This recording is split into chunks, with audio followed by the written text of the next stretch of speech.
Hi everyone and welcome to my channel.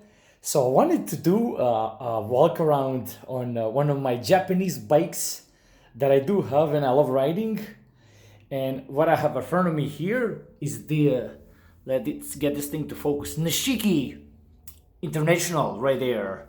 Now if this is your first time here, hit that subscribe, and if you found this useful, give me a like so other people get to see this, and let's go from there. And I just wanted to do a little walk around and show you what kind of components were putting on these bikes, and what was the unique, what's on. So let's start with the frame first, which is the most expensive, I suppose, and most important. Now I'll get you here to zoom in here and look if you, hopefully this thing's gonna be able to focus. It says double butted tubing here. And how are you gonna know that you have a genuine Nishiki? Will be this thing here. You're gonna have some engraving here that's gonna say Nishiki right here, and on their top bikes they put these kind of bolts. See these lugnites? This is all done just like the seat post to cut down on the weight. So cutting down on the weight would give them a chance to have their horse available to go with Italians and French and you name it. So just like you have seen, the Japanese also had their horse for the race from their breed. And as you know, that's the Nishiki over here. Now, I'm not going to be able to lift this thing because I'm holding the camera, but the double-butted frame is just very, very light. So keep that in mind. I found that really useful. Another thing that I want to point out, the Japanese, just like French, they wanted to do things so differently. Now look over here, if you're noticing, you see how the stem and the handlebar, they go kind of like this way and this way, see? Hopefully it's focusing, you see, there's an angled position and there's an angle from that point of view. I believe they wanted to do that, correct me if I'm wrong, for the comfort. So that's one of the things that's unique with Nishiki. Another thing here, the saddle has this reinforced,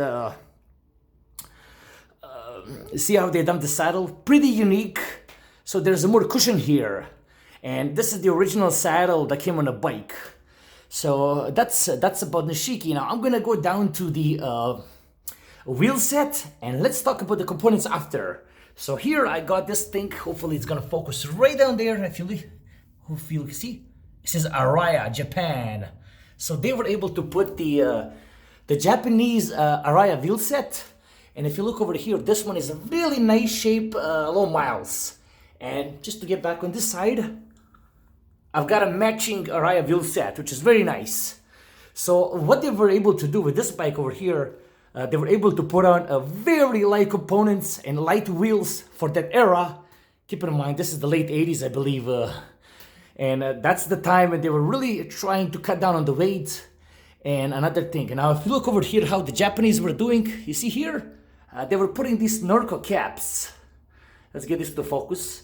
And all of them says made in Japan, so you put a screw here and this thing will come out. You put screw inside and you going the opposite side, it will come in. So they were really doing some nice things over here on this thing, Now I'm gonna now get back on the components and hopefully get this thing to focus right here. See what it says right there? Suntour made in Japan. And you're gonna be able to recognize them, see how they look like. They have some treading here, whereas see, very unique kind of Suntour era. Again, if you look over here, we have 2 at the front, 6 at the back. That would be 12 speed. And just to go a little more into detail, Suntour VX. Hope that thing's focusing there.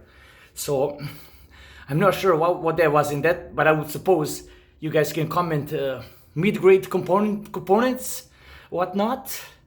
And that's that for 12 speed. And let's just see over here on the pedals. I know it says made in Japan, but these are pretty nice. See here, KY Kyoto Top Run made in Japan. So they have really done a nice job on the pedals. I know all the Japanese pedals that I have that are already well over 30 years old are all nice and smooth. So that's something that I really envy them for the quality, And again, speaking of componentry, They also have done an amazing job on the seat post over here. You see, they have shaved as much as possible in order to shave off some weight of this bike, and that's what I had done. So I just really wanted to share whatnot here. It's worth. I'm pretty sure there's a lot of videos on Nishiki, but I wanted to really do one where you guys would appreciate this bike and look at the brake and all the components. Very low mileage bike that I really like riding when I'm free. And this would conclude that walk around for my Nishiki International. And hope you find this useful. Down to the right, I got more bikes on the videos. Like, subscribe, and see you soon. Take care.